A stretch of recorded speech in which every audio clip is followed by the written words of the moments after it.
but at least me and okay. you. I mean, I would have been crashing out because lots Definitely. of ACs have been crashing. I need to understand the science behind ACs breaking down when we need them the most. Talking about things breaking down when we need them the most, let's find out what is breaking out in government today.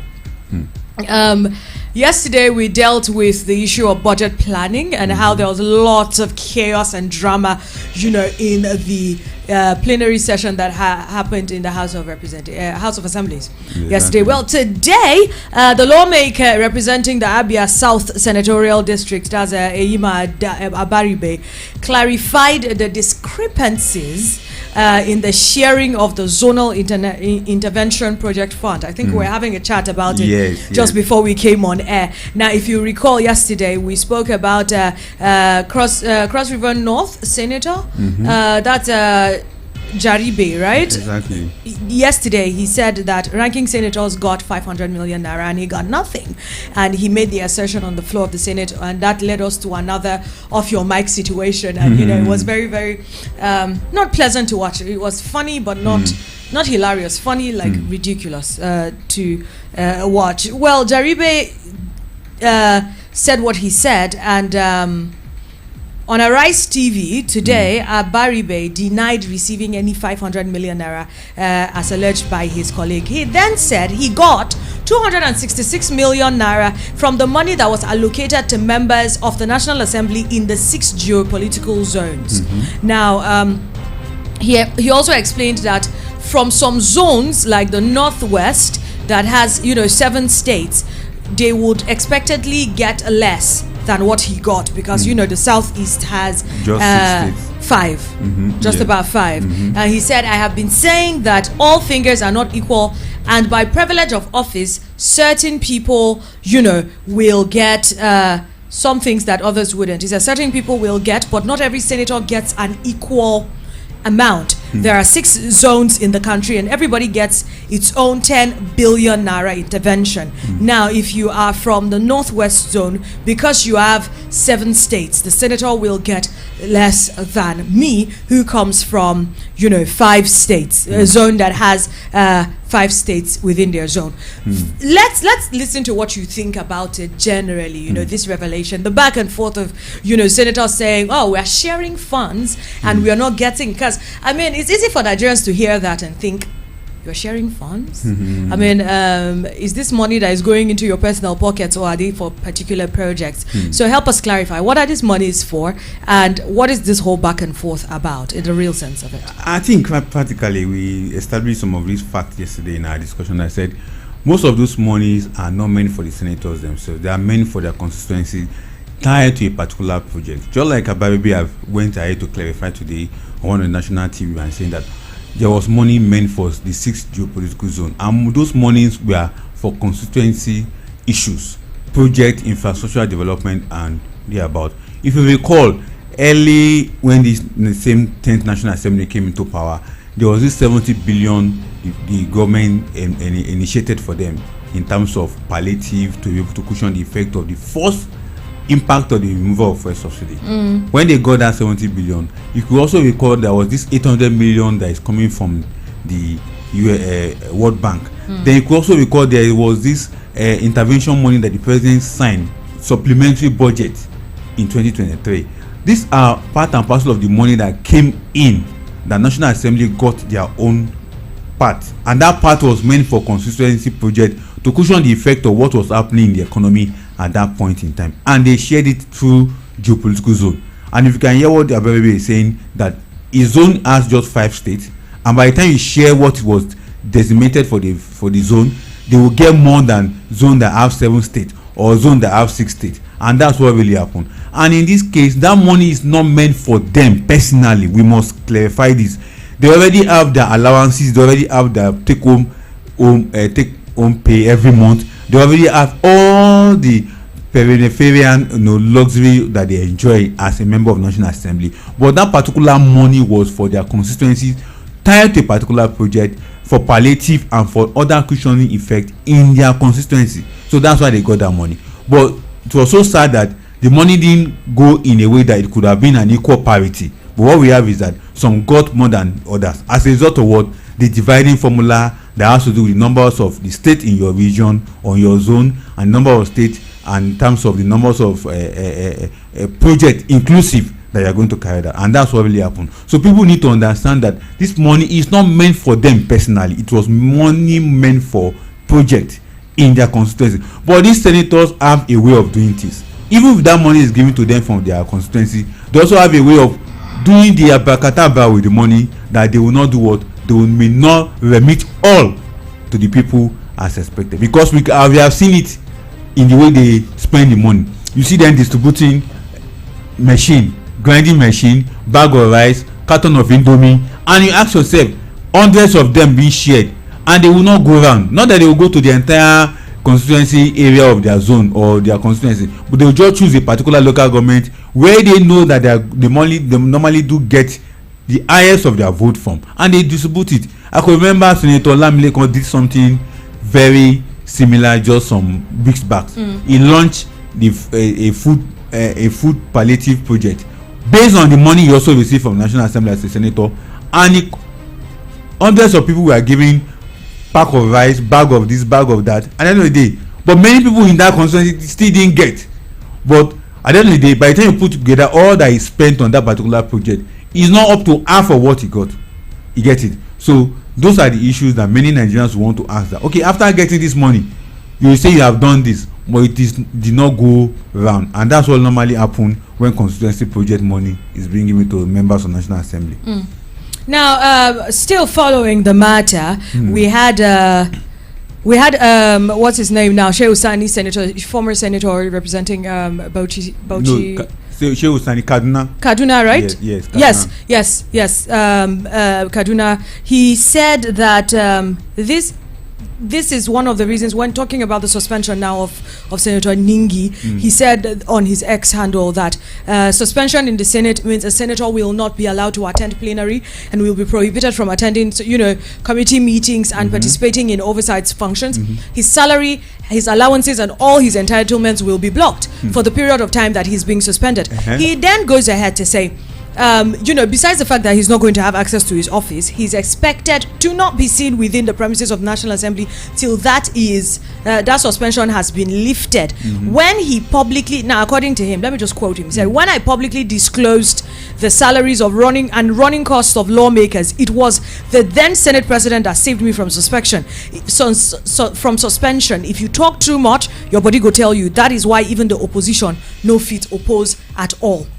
Now, look at what he said. I said something else. I said he will still be paid after coming back. No, but he's not going to be paid. No. According to what Shehu Sani is saying, he will be paid when he return. Even what's the name of this other guy that went for suspension for 6 months? He was the highest lawmaker that went for suspension for 6 months.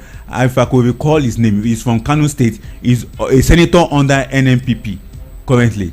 You get it? He went on suspension for 6 months. When he returned, even Shehu Sani that you are talking about, he just escaped that suspension by a meager of the politics that he play. But when you return back, all your entitlement at that period that was seized will be given to you. But then what, that defeats the purpose of the suspension, because I mean when you are suspended, you're not being paid.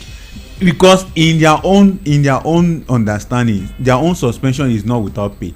But when it comes to ordinary civil servant or ordinary workers in office, when you are giving suspension, they say suspension without pay. Where but in then the case is of the fairness yes, now? Where then is the fairness? That's why I said that. Where then is the punishment? What is the punishment in that? Yesterday when I was telling you that there is something about this elite fight. As analysts, as ordinary Nigerians, you don't join them and castigate one group or the other group against one another. Rather, allow them to fight this fight to the end, because at the end of the day they are just looking for who they are going to join their head together, and it is you and I who is ignorant of what they are doing. Look at it now, he will go on suspension, but when he comes back all his entitlement will pay to him, and when he said that he will not be seen within the surrounding of the National Assembly, that one is just barbaric. But then again, Adefolarin, so that we are not ending up doing a lot of what is it called now, speculating here. I mean, based on what Senator Shehu Sani is saying, these allowances are going to be blocked. Afterward, he doesn't say whether it's going to be put back or not. Back. Hold on. Let me make let me hit the nail on the head. Now he's saying that this is one of the reasons why the opposition don't oppose as much in the house. Definitely. Right? I mean, so if you're going to get back your things, I mean, you wouldn't be threatened by it. If you're looking at it, if you're going to get back your money, if you're going to get back everything else, you wouldn't be threatened by it, because I mean, for someone who is a lawmaker in Nigeria, they earn enough to be able to go by 3 months, even 6 months. What am I saying? 6 years. 6 years with proper planning, and of course they do have proper planning, and most of the things that they have taken care of. I don't know if you understand my point. My point is, if he's going to get it back, why is it there? Why is Shehu Sani now saying that this is one of the reasons why the opposition doesn't oppose as much? Because why opposition doesn't oppose as much? Because what is happening right now is an elite gang up against our public wealth. If you get what I'm trying to say, somebody will be suspended, he will still come back and collect the salary that was blocked. One. Then so two, if I will still be paid what was blocked, why wouldn't I oppose? It was just, Ningi just played the politics of what I'm not just talking Ningi here now. I'm talking generally now. Let's look at this opposition situation, because every time when it comes to voting or putting in the Senate the people to represent you, people say, oh, if you're supporting a particular political party, we had that happen several times during the last 2023 election. You're supporting a particular candidate, make sure that you have people in the house so that these people can support motions. And now a former sitting senator is coming to say that, well, oppositions can be persecuted by being placed on suspension, right? And now you're saying that the suspension is not even a real suspension. So what then is the validity of what Shehu Sani is saying? What he is saying is, look at the generality of Nigerian politics. When elite gang up or come together, they are for what purpose? Interest. Now what is playing in National Assembly is just the interest of the individual who occupy that position, not because they are affiliated to any political party, not because you are voting for them. Now at this point in time, they're already in that house. Your vote doesn't count on them again. What their interest is that how to appropriate and accumulate their wealth. Now let's look at it this way. He's been suspended. Why? Is he in the opposition party or is he in the ruling party? He's in the opposition party. Now what he's trying to point out is that in any case in National Assembly, why people don't talk out or speak out is that because all of them are enjoying from the pot that everybody is putting an into. Actually, no. In the real sense of it, what he is saying is the reason they don't speak out is because they are afraid of being persecuted. I can quote what he said. Forget about being persecuted. What you're saying now the prosecution only come after if you don't like what happened to Ningi now that he's speaking out. He's speaking out because he didn't get as much as he wanted. That's why I'm speaking out. But look at the other. That's been clear. We had this conversation yesterday, and I said we have to be careful not to sound like we're having beer parlor arguments. No. And I'm saying this because there are facts on paper, and if we are going to be disputing the facts that are on paper, what is obtainable is for us to actually come with facts on paper. Exactly. Shehu Sani is categorically saying. When I publicly disclose, these are his words on X. I'm reading straight from his Twitter account. He said, when I publicly disclosed the salaries and running cost of lawmakers, it was the then Senate president who saved me from suspension. If you talk too much, your body go tell you. That is why even opposition no fit oppose too much. Now, they don't oppose too much. Why are they not opposing too much? He has clearly said why. He has said it, but look at the other side of why they are not opposing. Because all of them are putting their hand in a pot and taking from it. Where's the proof that what pot? Which pot? What pot? Who has put which hand in which pot? What did Ningi here? Why is Ningi being suspended?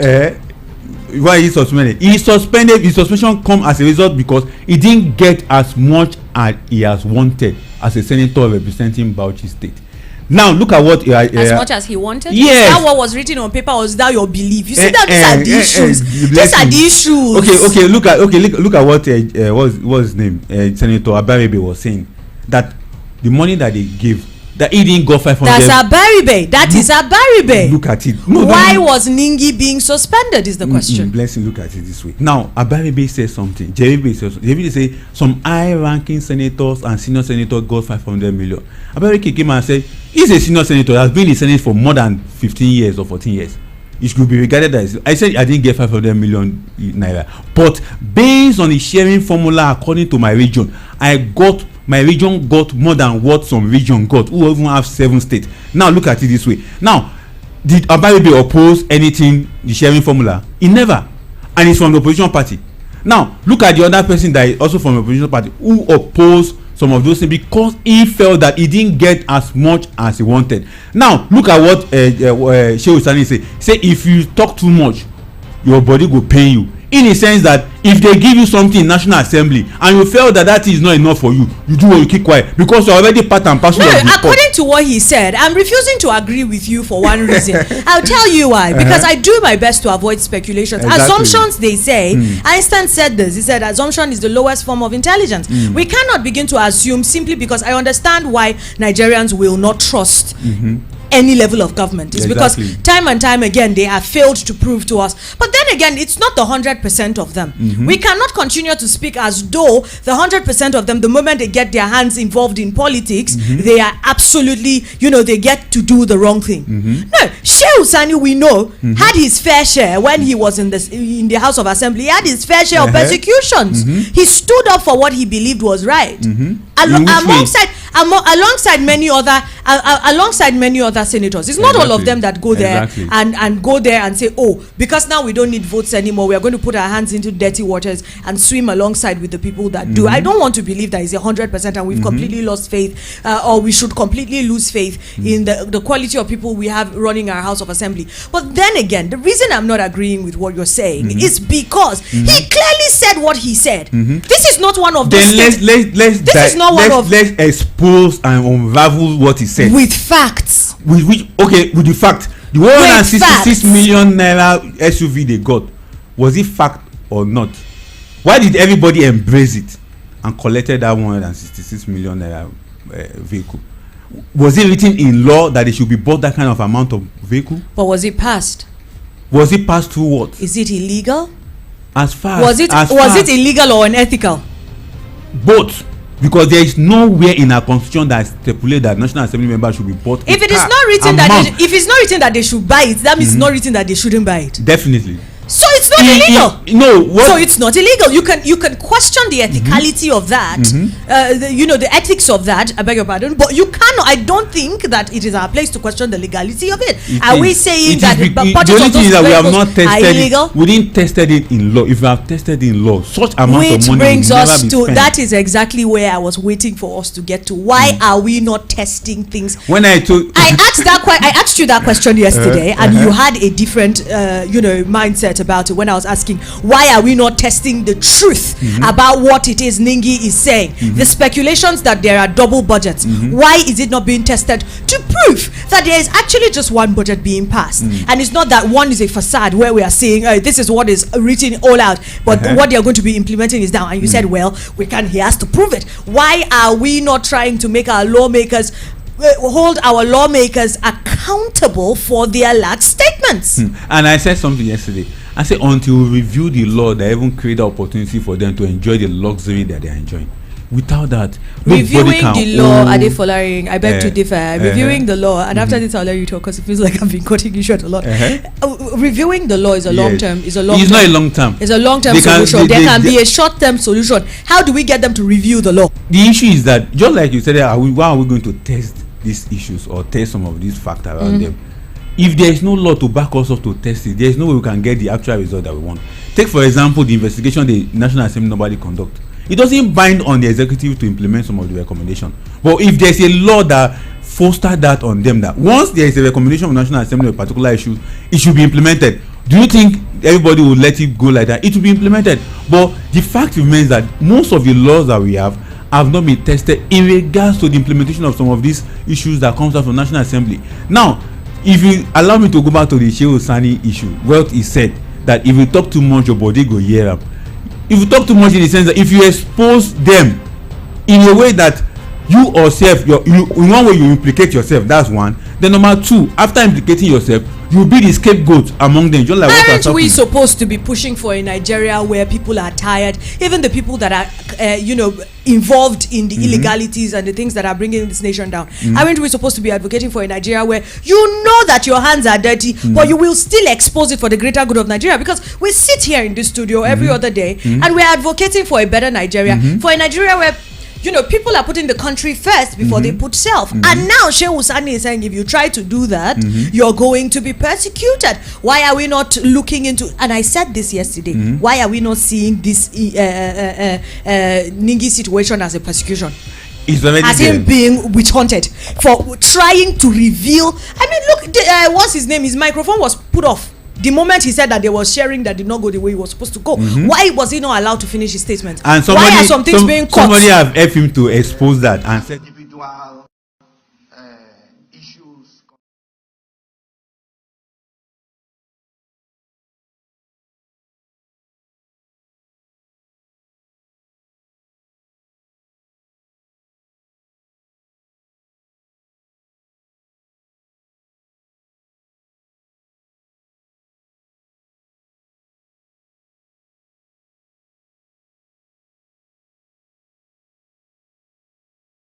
If we want to go into those,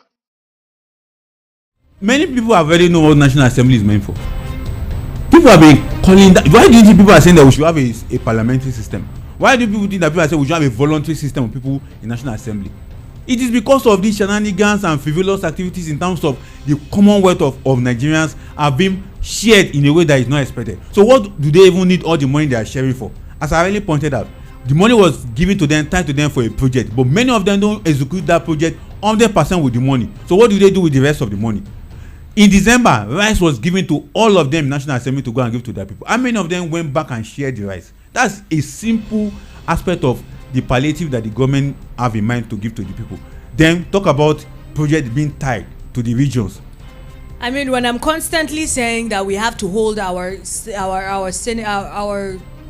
members of parliament accountable, you keep saying that we cannot find them. When I'm saying these things, you say we can't find them. Are you now seeing the importance of why Nigerians should actually get up and say, oh, it's very important for us to do this? Let's wrap. Let me put a chip there. Blessings. You see, when you say we want to hold them accountable, the space is there, but the space will not just be there in a vacuum without a perfect means of ensuring. I will tell you this. All right. The truth is like it's like water. If you put enough pressure, it will cut through a rock. That is all I have to say. And if Nigerians put the right amount of pressure on their lawmakers and stop making these silly excuses, we know how to find them when we want to ask them to give us school fees for our children. Am I lying? These are things that Nigerians are doing. See, you know how to find the senator representing your constituency or House of Reps member to say, oh, my wife is pregnant, her house rent is finished, I want to send my children to school. You know how to find them. But when it is time to hold them accountable for the same commonwealth that you are seeing that is breaking down the nation, we know how to point fingers, and then we would sit down and make excuses. We owe it to ourselves if we want a better Nigeria to hold them accountable. Those set of people that normally have access to those House of Reps members, there are people within their ward. But the real people that want to, it's not just the people within their ward. I'm telling you, these people are findable. The real people that will put that pressure that you are calling for, they can access them. I'll tell you why. Where there's a means, there's a way. And I keep saying, if we don't stop making these excuses, Ade Folarin, if I want to reach, let me use the Catholic Church, for example. No. Use the politician. Let me use the senator representing Abuja. If I want to reach the senator representing Abuja, right? And I don't know how to get to him. I know the person that can get to him to ask for school fees. That person's house, I know it.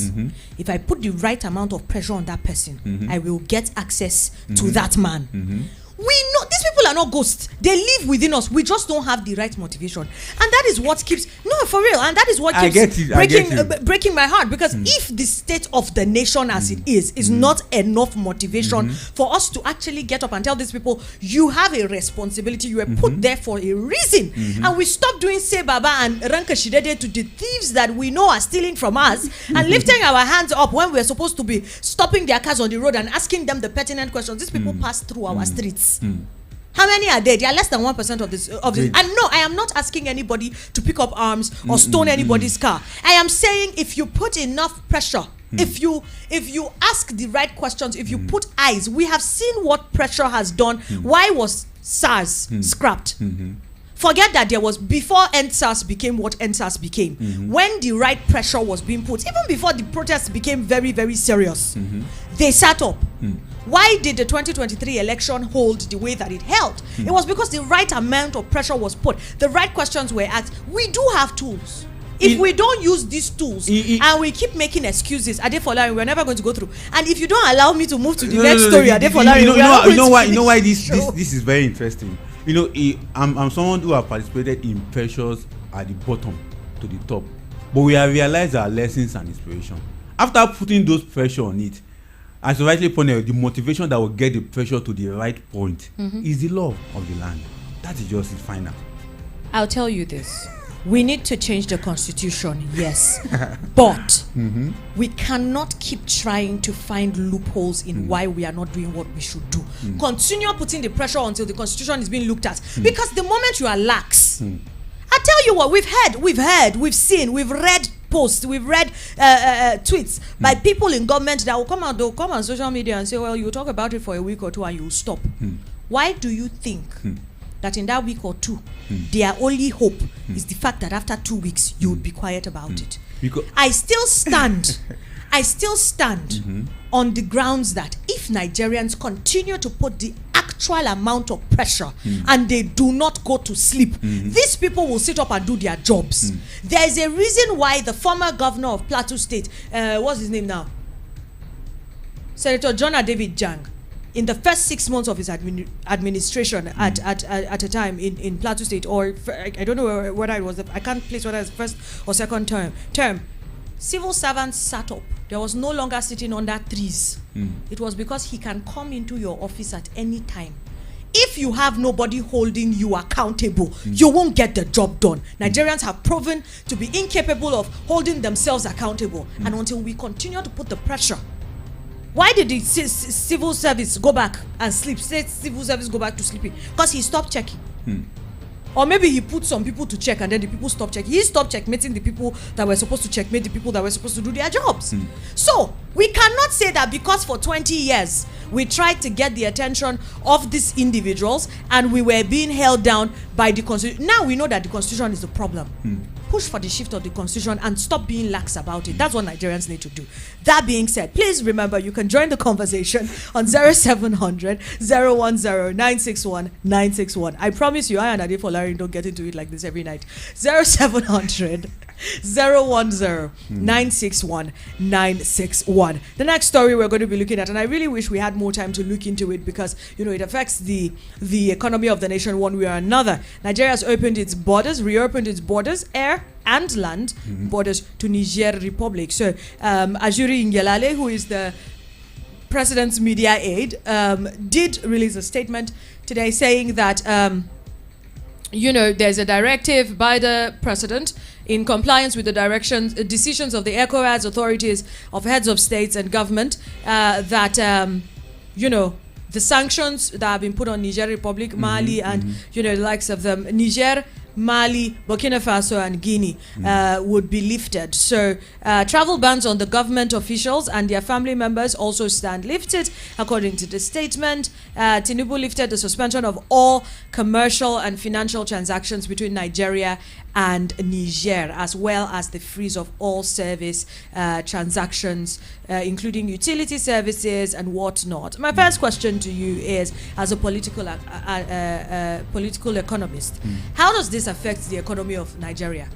Badly in a way that because of the intertrade that we normally had with Niger, with Burkina Faso, and as well as Mali, because the Niger routes serve as a link to Burkina Faso as well as to Mali for most of the transactions that we had with them. And the major one that also affects them, not just Nigeria economy alone, both countries, is the monetary aspect, because as you see, the CBN frees all the accounts that we normally use in transacting with Niger as well as Mali and Burkina Faso.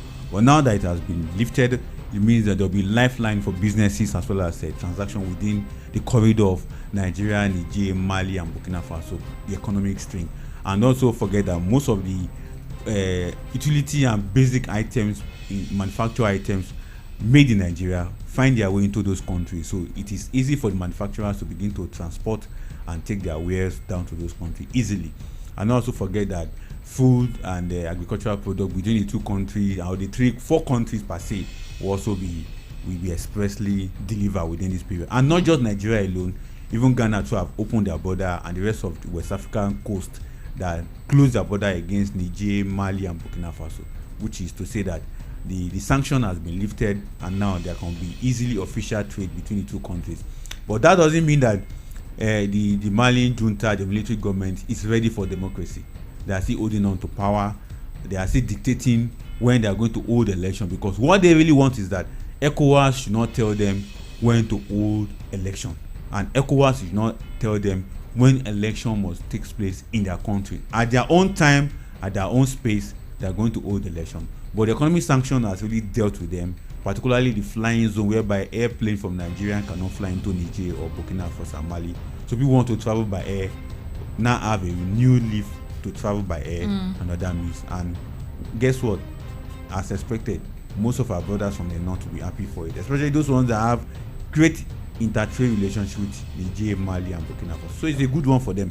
But for me, I still see it as opportunity whereby we should still stand by a means whereby if we really want to ensure democracy gets rooted in Africa, in West Africa per se, we should ensure that we stamp out every form of military dictatorship across the land, so that we can have free flow of democracy. Even though people are saying Niger is better, Mali is better, Burkina Faso is better, but what you should ask yourself, the lives of individual people in those countries, what is the level of poverty, what is the level of unemployment, what is the level of infrastructure development in those countries, minus the propaganda media report that we have. It's very, very, very sad how African countries, I think, very, very sad how African countries keep comparing their suffering with each other. It's like, oh, we have a higher rate of unemployment. Oh, our GDP is lower than yours. It's like we are doing a competition for whose government is doing worse. And I think Africa can do better. But it's interesting that is coming up, especially for people who are quite, for me, I won't say they are ignorant. I'll just say because of their shared interest in doing that comparison between two countries, especially here Nigerians talking about Ghana on social media today. Someone was posting the what they call it, the spending parity between African countries. I was like, what are you guys sharing? These are old stories. These are things that doesn't resonate with the current reality. And you won't blame them because of the kind of economic principles most of us study in schools. You know, if you have had